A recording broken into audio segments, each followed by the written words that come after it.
எல்லாருக்கும் கிடைக்கும் சிற்றை உங்களுக்கு கிடையாதிருந்தால் நீங்கள் புத்திரராயிராமல் வேசி பிள்ளைகளாய் இருப்பீர்களே என்பது. ஜெபம் செய்வோம். தகப்பனே, இந்த மாலை வேளையிலே நீர் எங்களோடு கூட பேசும் நாங்கள் கேட்கிறோம். இயேசுவின் நாமத்திற்காகவே ஆமென். இந்த தொடர்ச்சியான இந்த 5 வாரங்களிலே நீங்கள் சென்ற வார செய்தியை நீங்கள் கவனித்திருப்பீர்கள் என்றால், சகிப்பு என்கிற ஒரு காரியத்தை குறித்து அருமையான அருள் திரு ஐயா அவர்கள் பேசியிருப்பாங்க நம்புகின்றேன். இந்த நாளிலும் கூட இந்த எபிரேயர் 12வது அதிகாரத்தில் 2-3 வசனங்களை நாம் பார்க்கின்ற வேளையிலே, அங்கு பவுல் எபிரேயர்களுக்கு சொல்லுகின்ற வேளையிலே சிலுவையை சகிக்க வேண்டும். என் ஆண்டவராகிய இயேசு சகித்தார். எதை சகித்தார்? சிலுவையை சகித்தார். அடுத்த வசனத்தில் பார்க்கின்ற வேளையிலே விபரீதங்களை சகித்த அவரையே நினைத்துக் கொள்ளுங்கள் என்று பவுல் சொல்லுகின்றார். சகித்துக் கொள்ளுதல், டாலரேட், நாம் அவைகளை நாம் சகிக்க வேண்டும். எந்த ஒரு காரியங்களாக இருந்தாலும் உயிருள்ள மீன் தண்ணீர் மேலே இருந்து கீழே வருகின்றவர்கள் அது எதிர்த்து மேலே போகும். அதை போல ஒரு கிறிஸ்தவ ஜீவியம் என்பது, ஒரு விசுவாசிகளின் ஜீவியம் என்பது, அது உயிருள்ளவர்களாக எந்த பிரச்சனைகள், எந்த போராட்டங்கள், எந்த சூழ்நிலை வந்தாலும் அவைகள் மத்தியில் நாம் எதிர்த்து நிற்க திராணி உள்ளவர்களாகும்படிக்கு சர்வாயுத வர்க்கத்தை ஆமென் என்று எபேசியர்ல வாசிக்கிறோம். அப்போ ஒரு கிறிஸ்தவனுடைய வாழ்க்கையிலே சகிப்புத்தன்மை இல்லை என்றால் அவர்கள் சர்வாயுத வர்க்கத்தை தரித்து கொள்ளவில்லை. அவர்கள் ஒரு போர் வீரராக காணப்படவில்லை. We all are soldiers. We are a one man army. நான் தனிப்பட்ட விதத்தில் நான் ஒரு போர் வீரனாக இருந்து, ஒரு படையாக இருந்து, நான் அநேக காரியங்களை நான் ஜெயிக்க பிறந்தவன். அதை நாம் எப்போதும் சிந்தனையிலே கொண்டு வர வேண்டும். எந்த பிரச்சனைகள் இருந்தாலும் சரி. எனவே பவுல் சொல்லுகின்ற வேளையிலே சகித்த அவரையே நினைத்துக் கொள்ளுங்கள். நமக்கு என்னென்ன பிரச்சனைகள் வந்தாலும் அந்தந்த நேரத்தில் யாரை நினைக்க வேண்டும்? நமக்காக பாடுகளை சகித்தவரை, சிலுவையை சகித்தவரை நினைத்துக் கொள்ள வேண்டும். 3 விதமான சகிப்பு தன்மையை பவுல் இந்த வசனத்தில் சொல்கிறதை பார்க்கிறோம். முதலாவது, ஆத்துமாக்களில் சோர்ந்து போகாதபடிக்கு சகித்தவர். அப்ப ஆத்துமாக்களில் சோர்வை சகித்தவரை நாம் நினைத்துக் கொள்ள வேண்டும். நம்முடைய சரீரத்தில் 3 காரியங்கள் உண்டு சொல்லியிருக்கிறேன். ஆவி, ஆத்மா, சரீரம். முதலாவது இந்த ஆத்மா தான் முக்கியமான ஒரு காரியம். அந்த ஆத்மாவானது பெண்டுலம் போல இருக்கிறது. சரீரத்திற்கும் அங்கு ஆவிக்கும் இடையிலே அது ஒரு அந்த பெண்டுலம் போல ஆடிக்கொண்டே இருக்கிறது இந்த ஆத்மா. இந்த ஆத்மாவை நாம் ஆவிக்குள்ளாக நடத்தத்தான் எந்த பிரச்சனைகள் வந்தாலும் நாம் சோர்ந்து போகாதபடிக்கு அவைகளை சகிக்கக்கூடிய தன்மை வரும். எனவே ஆத்துமாவிலே சோர்வு வருகின்ற வேளையிலே என் ஆண்டவராகிய இயேசு என்ன செய்தார் என்று வேதத்தை நாம் ஆராய்ந்து பார்க்க வேண்டும். வேதத்தை ஆராய்ந்து பாருங்கள், அவைகள் நமக்கு நித்திய ஜீவனை தருகிறது என்று வாசிக்கிறோம். அப்போ பிரச்சனைகள் வருகின்ற வேளையிலே விசுவாசிகள் யார்கிட்ட போனோம்? வேத வசனத்தை ஆராய்ந்து பார்க்க வேண்டும். ஆனால் கிறிஸ்தவர்கள் எங்கே போவாங்க? கிளி ஜோசியத்துக்கு போவாங்க, மந்திரக்காரன்ட்ட போவாங்க, இரும்பு கம்பியும் தேங்காயும் மாங்காயும் வீட்டு வாசல்ல கட்டி வச்சிருப்பாங்க. இவ்வளவு பெயரளவு கிறிஸ்தவர்கள். ஆனால் ஒரு விசுவாசி அவனுடைய வாழ்க்கையில பிரச்சனைகள் வருகின்ற வேளையில அதை எப்படி நான் மேற்கொள்ள முடியும், எப்படி சகிக்க முடியும் என்று சொல்லி அவன் வேதத்தினுடைய காரியங்களை அவன் வாசிக்க ஆரம்பிப்பான். ஆண்டவராய் இயேசு கிறிஸ்து கூட அவருடைய ஆத்துமா சோர்ந்து போன சூழ்நிலைகளை நாம் வேதத்தில் வாசிக்கலாம். எடுத்து வாசிப்போம். யோவான் 12வது அதிகாரம் 27வது வசனம். John the Gospel chapter 12 verse number 27. யோவான் 12:27. இப்பொழுது என் ஆத்துமா கலங்குகிறது, நான் என்ன சொல்லுவேன்? பிதாவே, இந்த வேளையிலிருந்து என்னை ரட்சியும் என்று சொல்வேனோ? ஆமென். அவர் அதை ஏற்றுக்கொள்ளுகிறார். I have to cross this Passover. இப்படிப்பட்ட பாடுகளை நான் கடந்து செல்ல வேண்டும். இது தேவனுடைய சித்தம், தேவனுடைய திட்டம். நம்முடைய வாழ்க்கையில கூட பாடுகள், பிரச்சனைகள், துக்கங்கள் வருகின்ற வழியில நாம் வேதத்தை ஆராய்ந்து பார்க்க வேண்டும். ஆண்டவராய் இயேசு என் ஆத்துமா கலங்குகிறது என்று சொல்லுகிறார். பிதாவுக்கு சொல்லுகின்றவல்ல, என் ஆத்துமா கலங்குகிறது, ஆனாலும் என்னுடைய சித்தத்தின் பிரகாரமாக அல்ல, உம்முடைய சித்தத்தின் பிரகாரமாக என்று அவர் தன்னை அர்ப்பணிக்கிறதை பார்க்கிறோம். தாவீதுடைய வாழ்க்கையில பாருங்க, அவர் என்ன சொல்கிறார்? ஆத்துமா கலங்குவதே, நேசரில் நிலைத்திடுவாய். என் ஆத்துமாவே, நீ எனக்குள் கலங்குகிறாய், ஏன் எனக்குள் தேங்குகிறாய், ரட்சிப்பின் தேவனில் எனக்கு நம்பிக்கை உண்டு என்று அந்த பகற்காலத்திலே அவருடைய கிருபைகளையும் ராக்காலத்திலே அவரை துதிக்கும் துதியும் நான் பாடிக்கொண்டிருப்பேன் என்று சொல்லி சங்கீதக்காரன் அங்கு பாடுகிறதை பார்க்கிறோம். தேவனுடைய பிள்ளைகளே, நம்முடைய ஆத்துமா அவ்வாறு கலங்குகின்ற வழியிலே, அந்த ஆத்துமா கலங்குகின்ற வழியிலே எப்படிப்பட்ட கலக்கம் வரும் என்றால், அந்த மனுஷனுக்கு மரணம் சந்திக்கிற ஒரு சூழ்நிலை வருகின்ற வழியிலே, அந்த மரணத்துக்கான பாடுகளை சுமக்க வேண்டும் என்ற நிர்பந்தமான சூழ்நிலை வருகின்ற வழியிலே தானே அந்த ஆத்துமா கலங்கும். அவன் மாத்திரமல்ல, அவனுக்கு பிரியமானவர்கள்.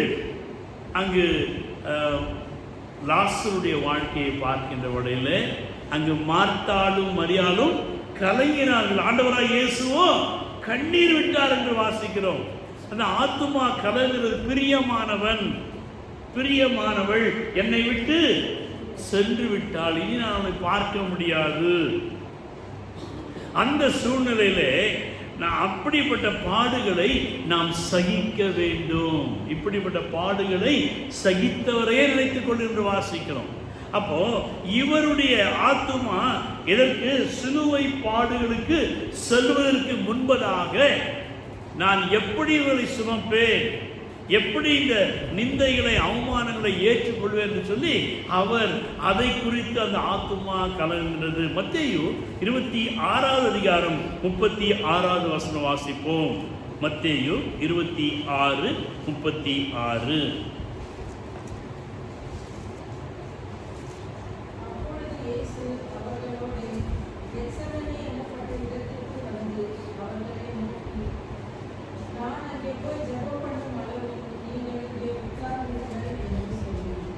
ஆண்டவராய் இயேசு இரண்டாவதாக சீஷர்களுக்கு கற்றுக் கொடுக்கின்றார்.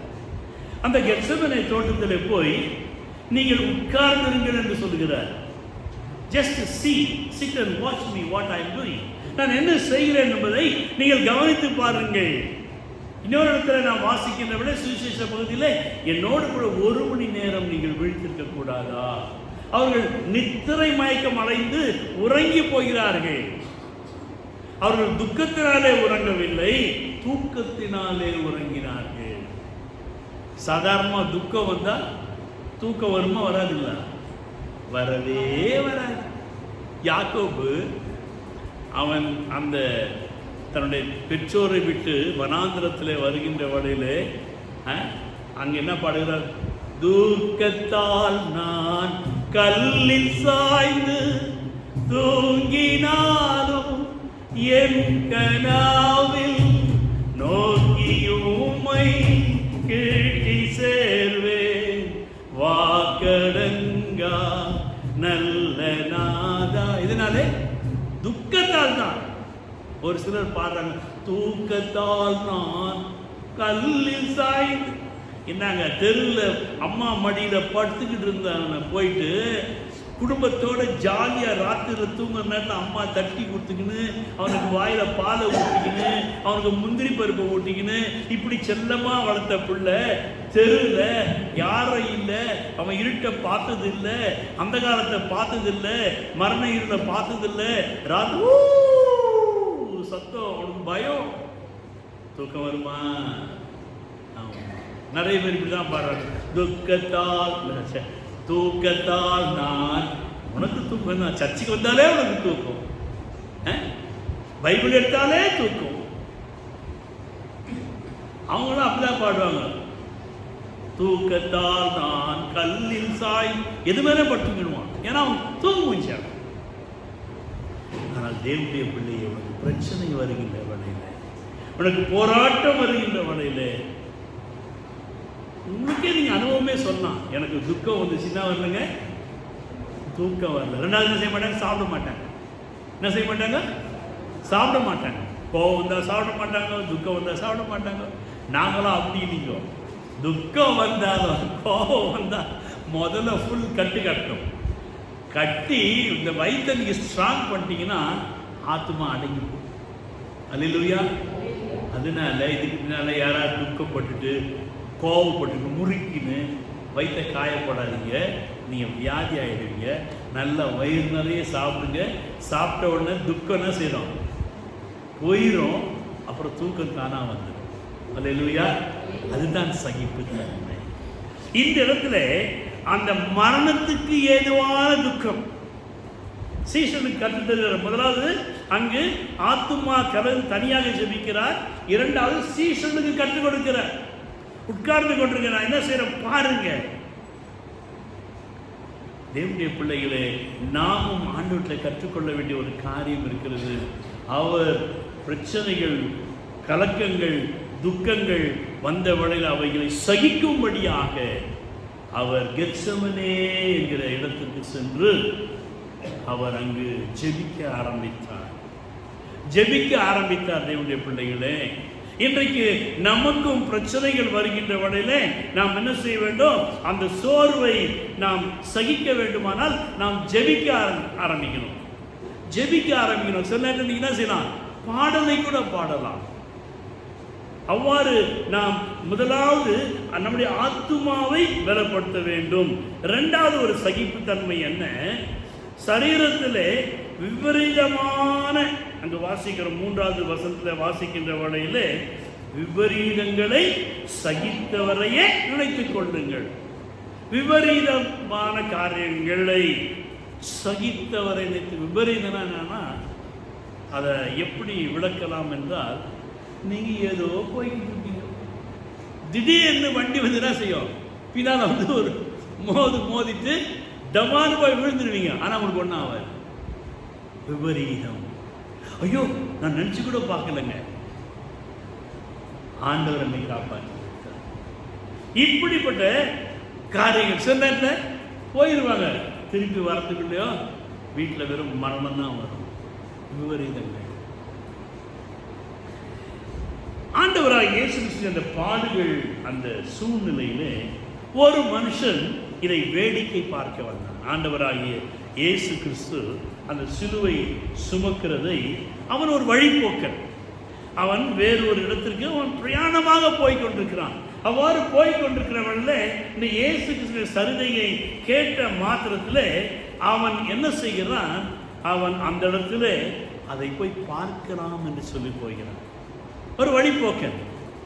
அவ்வாறு அவன் போகின்ற வேளையில் அங்க இருக்கிற ஜனங்கள், போர் வீரர்கள் பார்க்கிறாங்க.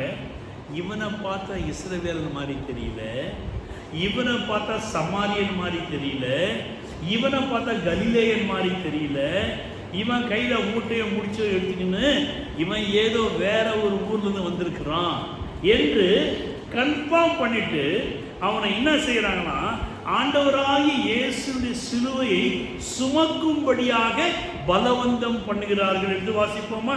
மத்தேயு 27:32, மேத்யூ 27:32.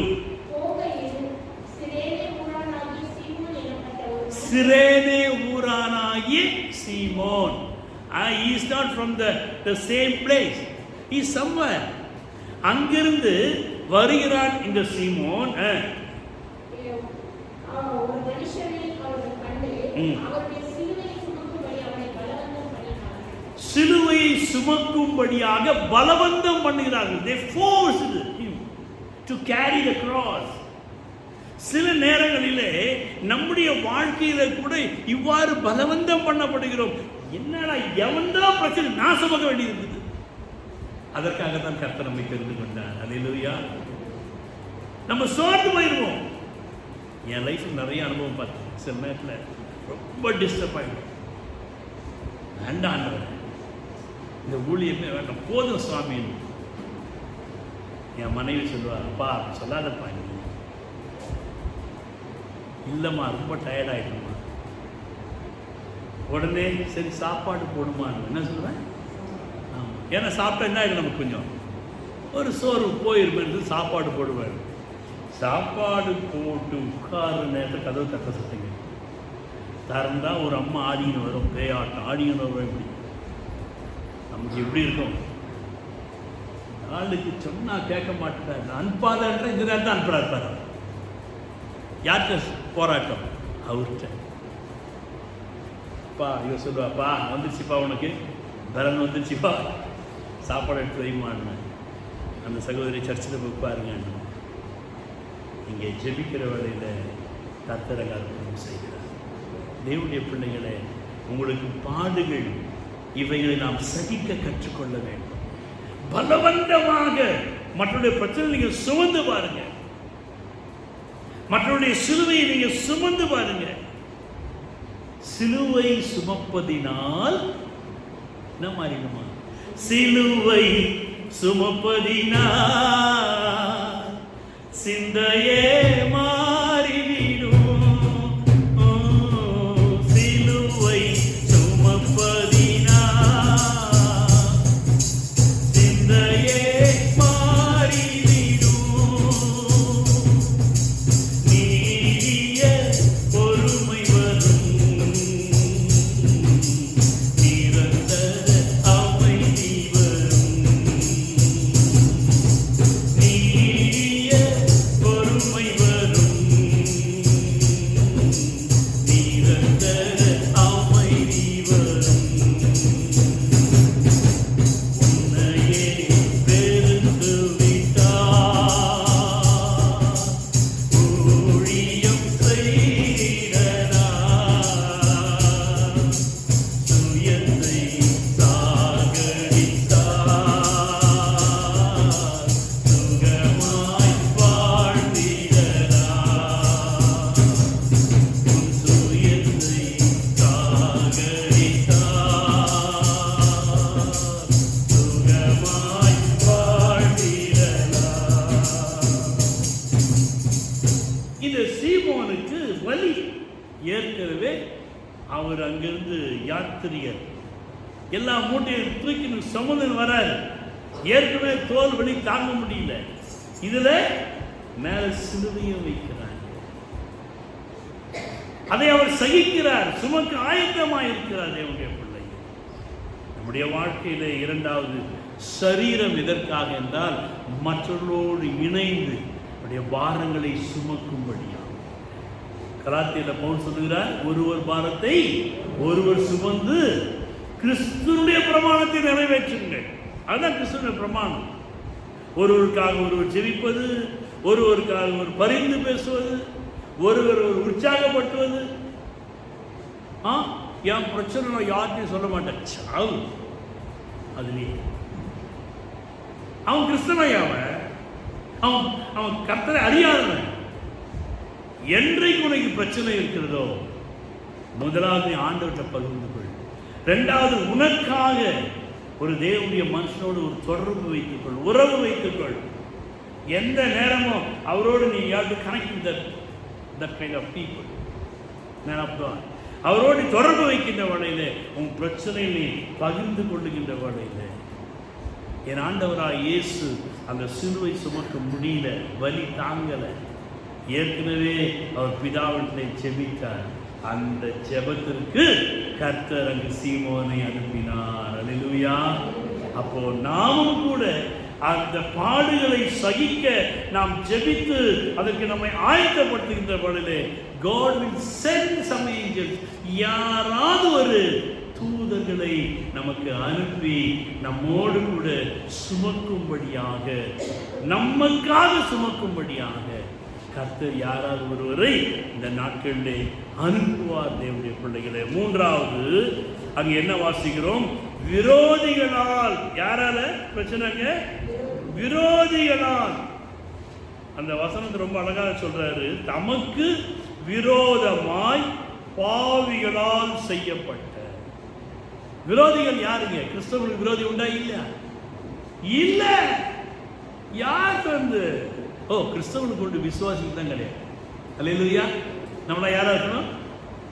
விசுவாசியா இருக்கணும். நம்மள பலர் விரோதிப்பாங்க, நாம யாரையும் விரோதிக்கல.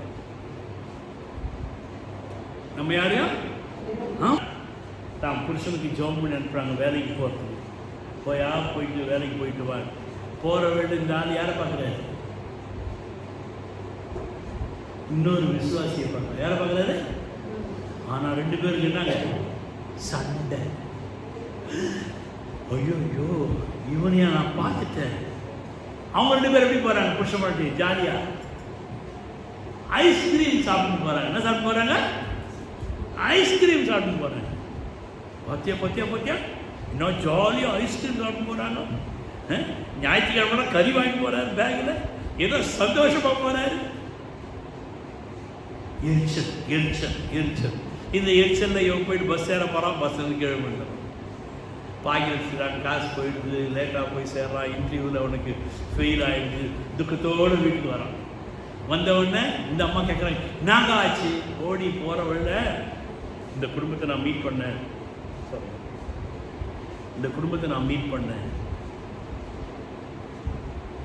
போய் அவன் முகத்தில் பிடிச்சிங்கள. அதான் அவங்க வேலை எதுவும் ஆகலை. 2 பேரும் பேசி ராத்திரி 2 பேருக்கு தான் வந்துச்சு. குளிர் ஜுரம் வந்துச்சு. எங்கே போனாங்க?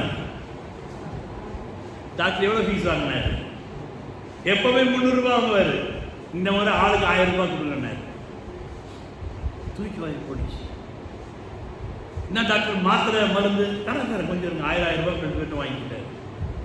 வாங்கிட்டு சொன்னார், 2 பேருக்கு 100 ரூபாய் திருப்பி கொடுத்துட்டு இந்த 100 ரூபாய்க்கு ஐஸ்கிரீம் வாங்கிக்கோங்க. 2 பேரும் ஜாலியாக சாப்பிட்டு போங்க. யாருக்கு என்ன பிரச்சனை பார்த்தாலும் அதை உங்கள் தலைமையில் எடுத்தீங்கன்னா உங்களுக்கு தான் பிரச்சனை. அவங்க சந்தோஷமாக போயிட்டாங்க. நீங்கள் ஏங்க அவ்வளோ கஷ்டப்படுறீங்க?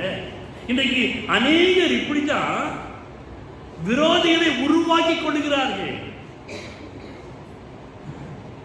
விசுவாசிகளாய் நமக்கு என்ன கிடையாதுங்க? என்கிட்ட ஒரு அம்மா, நான் தான் சபையில் இருந்தாங்க, ஹைட்டு வெயிட்டாக இருப்பாங்க, நல்ல ஜெயலலிதா மாதிரி. ஏதோ என் பிரசங்கன்னா அப்படியே குத்துனேன், ரொம்ப ஆழமாக இறங்குற மாதிரி வேறு சபைக்கு போயிட்டேன். ஆனால் பார்த்தா தோத்துறேன் ஐயா அப்படின்னு. ஒரு நாள் எங்கள் ஸ்ட்ரீட்டுக்கு அடுத்த ஸ்ட்ரீட் வழியாக அவங்க அப்படி வராங்க. நான் ஏறிச்சு அங்கே போய் நின்றுருக்கேன். அட பாவி மனுஷனை, உன்னை தான் நான் பார்க்கக்கூடாதுன்னு இருந்தேன். கடைசியில் கண்ணிலே விழுந்துட்டேன். ஐயா தோத்துறான் அப்படின்னாங்க. நான் செல்லக்குட்டி, பரலோகத்தில் நான் தாங்க நிற்பேன், எப்படி என்னை தாண்டி கொண்டு வருவேன் நீ அப்படின்னு சொல்லுவேன். தேவனுடைய பிள்ளைகளே, நம்மை அநேகர் விரோதிக்கலாம், நாம் யாரையும் விரோதிக்கக்கூடாது. அல்லேலூயா. சகிக்கணும். அதுதான் கர்த்தர் நம்மகிட்ட விரும்புகிறார். எனவே விரோதிகளினாலே ஒரு சகிப்புத்தன்மை. எவ்வளோ நம்ம மீது மற்றவர்கள் விரோதம் பாராட்டுகிறார்களோ அந்த அளவுக்கு நீங்க சகித்து பாருங்க. அதிலே பழகினவர்களுக்கு 12ஆம் அதிகாரத்தில் வாசிக்கிறோம். அதிலே பழகினவர்களுக்கு நீதியாகிய சமாதான பலனை தரும் என்று எபிரேயர் 12 வாசிக்கிறோம். இந்த ஆண்டவராகிய இயேசு அந்த விரோதிகளாலே சுற்றி அவரை விரோதிக்கிறாங்க, காரி துப்புறாங்க, கேவலமா பேசுறாங்க, அவரை நிர்வாணமாக்கும்படியான ஒரு சூழ்நிலை ஏற்படுகிறது. ஆனாலும் கூட இந்த விரோதிகளின் மத்தியிலே அங்கு ஒரு வாலிபன் வருகிறான். அதே சிலுவை பாடை பார்க்கும்படியாக ஒரு வாலிபன் வருகிறான். அவனுடைய பேர் ஜான் மார்க். முதலாவது வாலிபன் பேர் என்னங்க? சீமோன். இரண்டாவது வாலிபன் பேர் என்னங்க? John mark. இந்த ஜான் மார்க் என்ன செய்யறான்னா, இவர் ரொம்ப இயேசுவை பின்பற்றுகிறார். எப்பப்பெல்லாம் அந்த 3.5 வருஷம் அவரோடு கூடவே பின்னாடியே போய்கிட்டு இருப்பான். ஏன்னா எங்க போறாங்க, சாப்பாடு கிடைக்குது, அற்புதம் செய்கிறாரு, நல்லா இருக்கிற ஒரு வார்த்தையை கேட்கறதுக்கு எப்பவுமே போறவர் தான் இவர். ஆஸ் யூஷுவலா இயேசு பின்னால போறவர் தான் இவர். ஆனால் அன்றைக்கு அந்த இயேசு சிலுவை பாடுகளை அறிந்த மாத்திரத்தில் இவன் என்ன செய்கிறான்? குளிச்சுக்கிட்டு இருந்தான். என்ன செய்தான்? சொல்லுங்க, வாயை திறந்து சொல்லுங்க. என்ன செஞ்சிருந்தா? நீங்க அனைவரும் குடித்தாங்க, இப்படிதான் குடிச்சுக்கிறாங்க. குளிச்சுட்டு இருக்கிற நேரத்தில் இயேசுடைய சிலுவை பாடு போதுன்னு சொல்லிட்டு இவர் ட்ரெஸ்ஸை கூட போடல, மேலே ஒரு போர்வையை துப்பட்டியை போட்டுக்கிட்டு ஓடி வராரு பின்னாடி. இயேசுவின் பின்னே போக துணிந்தே, இயேசுவின் பின்னே போக துணிந்தே, பின்னோக்கே நான் எப்படி இல்லாம உள்ள ஆடை இல்லை, ரட்சிப்பின் வஸ்திரம் இல்லை, ஏதோ ஒன்றுத்துக்கு போத்திக்கின்னு சபைக்கு வர்றது, விசுவாசம் இல்லாமல் வர்றது, சந்தேகத்தோடு வர்றது, குழப்பத்தோடு வர்றது, ஒரு எதிர்பார்ப்பு இல்லாமல் வர்றது, இப்படி இவர் வந்தாராங்க. இப்போ அந்த போர் சேவர்கள் இவனையும் பார்க்குறாங்க. ஆஹா, இவர் என்ன செய்வோம்? சிலுவையை சுமக்கும்படியாக அவனை பிடிச்சி இழுக்கிறாங்க. இழுத்த வேலையில அவன் கையில் என்ன மாட்டுது? துப்பட்டி, போர்வை. அதை விட்டுட்டு எப்படி போயிருக்காரு அவரு? அதான் மாதிரி ஓட்டின. நீ நிறைய பேருடைய வாழ்க்கையில் அப்படிதான். நீ சகிக்க வேண்டும், ஆனால் அதுக்கு ஒரு கட்டளை கொடுக்கின்றார். 8 வாசிப்போம். மார்க்கு 14ஆம் அதிகாரம் 51வது வசனம். Mark chapter 14 verse number 51. ஒரு வாலிபன் ஒரு குட்டியை மாத்திரம் மேல் போட்டுக்கொண்டு அவர் வெளியே போனான். அவனை பிடித்தார்கள். அவன் தன் துப்பட்டியை போட்டுவிட்டு நிர்வாணமாய் அவர்களை விட்டு ஓடினான். எப்படி போனான்னா? ஆமா, நீ நம்ம இயேசுக்கு வரலாம், நல்லதுதான். ஆனா ரட்சிப்பின் வஸ்திரம் இருக்கிறதா? உனக்கு நம்பிக்கை இருக்கிறதா? சோர்வு பிரச்சனை வருகின்ற வரையிலே எனக்கு இயேசு போதுமே அப்படி சொல்லக்கூடிய ஒரு உனக்குள்ளாக விசுவாசத்தை வளர்த்து கொண்டு வருகிறாயா? நீ எவ்வாறு வளர்க்கின்ற வெள்ள கர்த்தனை யார் அனுப்புறாரு? ஒரு சீமோனை அனுப்புவார், ஒரு தேவதூதனை அனுப்புவார், உனக்கு உதவி செய்ய முடியாது. யாராவது ஒருவர் கர்த்தர் கண்டிப்பாக அனுப்பிவிடுவார். ஆனால் இந்த வாலிபனும் இவர் தான் இந்த புக்கை எழுதுறாரு. மார்க் சுவிசேஷத்தை எழுதுவர் யாருங்க? இந்த நங்கா சாமியார் தான். தேவனுடைய பிள்ளைகளே, நம்முடைய விசுவாசம், நம்முடைய சகிப்புத்தன்மை எந்த அளவிலே இருக்கிறது?